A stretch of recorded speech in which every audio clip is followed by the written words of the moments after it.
Hai guys, kembali lagi bersama kami di Gainers versus Losers PT CGS CIMB Sekuritas Indonesia. Kali ini kita akan membahas saham yang masuk ke dalam top gainers dan top losers periode 20 Maret sampai dengan 27 Maret tahun 2023. Kita mulai di posisi top gainers periode 20 sampai dengan 27 Maret tahun 2023. Ada saham Akra yang mengalami kenaikan ini sebesar 13,65% ke level 1540. Kalau kita perhatikan bahwasannya Akra ini sudah merilis laporan keuangan untuk full year tahun 2022, di mana untuk full year tahun 2022 terjadi peningkatan luar biasa atau growth ini sebesar 85% secara year on year menjadi 2,4 triliun rupiah, itu untuk laba bersihnya. Dan menjadi salah satu sentimen juga bahwa kontribusi pendapatan ini juga paling besar masih berada di bisnis trading dan distribution, yaitu petroleum dan basic chemicals lebih tepatnya. Nah, ini menjadi kontributor utama ini sebesar 44,7 triliun rupiah untuk full year di tahun 2022. Tentunya bagaimana kalau kita lihat dari segi teknikalnya? Terlihat dari segi pergerakan di mana AKR Korporindo Tbk atau Akra ini bergerak teritori sideways. Dan pada saat news atau katalis tersebut dirilis, ternyata dari segi pergerakan ini diapresiasi oleh pasar. Terlihat dari pergerakannya di tanggal 24 terjadi kenaikan volume yang berkorelasi terhadap dari segi candle yang menguat luar biasa. Dan tentunya kalau kita perhatikan ini hampir mendekati atau posisi level high, ya lebih tepatnya ini di level 1600 sempat ya level high-nya, lalu ternyata di closing market sama yaitu di 1540. Kalau kita lihat dari beberapa indikator, ini memang tendensinya masih ada ruang kenaikan, karena kalau kita lihat dari exponential moving average 20 yang berwarna merah, lalu juga exponential moving average yang berwarna biru adalah exponential moving average 60, lalu juga exponential moving average 200 yang berwarna hijau, ini bergerak teritori yang seragam. Karena tentunya semakin exponential moving average itu paling dekat atau paling rendah, ini mengindikasikan bahwa dia paling atas, dan eksponensial menengah itu paling tengah, dan yang paling panjang yaitu 200 itu paling bawah. Jadi secara indikator memang salah satu pergerakannya masih ada ruang naik. Tapi kalau kita perhatikan dari segi volume, ya memang volumenya baru terjadi kenaikan di hari Jumat, namun pada hari tanggal 27 Maret tidak terlalu besar volumenya yang mengakibatkan pergerakan juga stagnan. Dan kalau kita lihat dari posisi bawahnya terlihat ya RSI-nya juga bergerak teritori menguat ya. Jadi kalau kita perhatikan untuk kedepannya bagaimana, kalau diperhatikan memang untuk saat ini bisa saja untuk Akra masih ada potensi untuk terjadi kenaikan asalkan level dari 1540 ini tertembus, yang memberikan indikasi bahwa terjadi potensi kenaikan di 1600 ini masih cukup terbuka. Namun sebaliknya bila mana level 1540 dan 1600 secara short term ini tidak tertembus, ini mengakibatkan polanya akan swing yang akan menguji level support itu di level 1420 dan juga 1340. Demikian untuk analisa dari saham AKR Korporindo Tbk atau Akra. Di posisi top losers periode 20 sampai dengan 23 Maret tahun 2023 ada MAPI yang mengalami pelemahan sebesar 6,25%.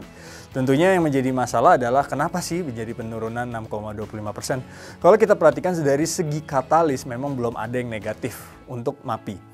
Cuman kalau kita perhatikan posisi untuk ekspektasi ke depan atau potensi ke depan, memang kalau kita perhatikan untuk bulan-bulan Ramadan dan juga bulan Idul Fitri, ini menjadi salah satu potensi positif untuk pergerakan MAPI. Kenapa bisa begitu? Karena kalau kita perhatikan memang ini juga tercermin ya dari pelaku masyarakat, tentunya pelaku pasar maupun juga masyarakat yang biasanya ketika bulan Ramadan dan juga bulan Lebaran tiba, ini masyarakat cenderung berbelanja pakaian dan juga barang-barang terkait lebaran. Itu makanya memberikan efek positif buat saham-saham retailer, khususnya juga MAPI. Nah, di sebelah kiri saya untuk pergerakan MAPI terlihat ya, dari bulan Agustus tahun 2022 ini bergerak menguat sampai dengan sampai dengan tanggal 27 Maret tahun 2023. Kalau kita perhatikan dari segi pergerakan memang tendensinya ini memang ruang ini masih polanya pola sideways ya. Kalau kita bicara short term ya, kotak ini masih polanya pola sideways. Tapi kalau kita compare di bulan Agustus tahun 2022, ini polanya pola menguat. Nah, terlihat juga bahwa pergerakan MAPI ini memang tidak pergerakan secara teknikal memang belum tidak terlihat rally.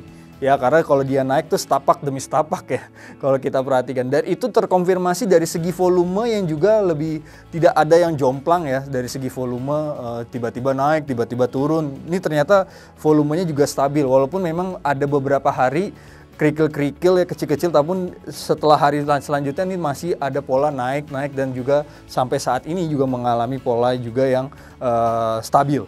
Di satu sisi kita lihat RSI-nya juga tidak ke oversold yang posisi ke bawah dan juga tidak ke overbought ya. Kalau oversold adalah jenuh jual, kalau overbought adalah jenuh beli. Jadi polanya di tengah-tengah. Jadi kalau kita perhatikan untuk kedepannya kita ekspektasi dengan beberapa indikator kita lihat, ini pergerakannya potensi masih agak sideways ya. Cuman yang perlu di-highlight adalah yang pertama adalah kalau mereka sideways berarti ada beberapa support yang harus dipantau oleh pelaku pasar. Tentunya support-support itu bisa saja menjadi momentum buat untuk spekulasi beli di harga yang pada saat ini bergerak sideways. Kalau kita perhatikan ada support di level 1470 dan juga 1400. Nah, bila kedua support tersebut di kedepannya, potensi kedepannya ini kuat, ini tendensi mereka untuk rebound secara short term cukup terbuka. Ya, karena polanya masih terhadap bergerak teritori sideways. Jadi, kalau ternyata nanti rebound dan potensi rebound yang mulai terbuka dan mereka naik, ini kira-kira sampai dengan resisten di 1530 untuk short term dan juga paling tingginya di 1600. Itu bisa untuk teman-teman bisa untuk cicil jual ya kalau berada di area tersebut. Kalau teman-teman atau Bapak Ibu semua yang melihat MAPI sebagai atau teman-teman atau Bapak Ibu semua yang karakternya adalah tipe yang trader gitu. Tapi sebaliknya kalau investor berbeda gitu, karena ini kita berbicara dari segi teknikal. Makanya teknikal hanya di area short term, kapan kita beli, kapan kita jual.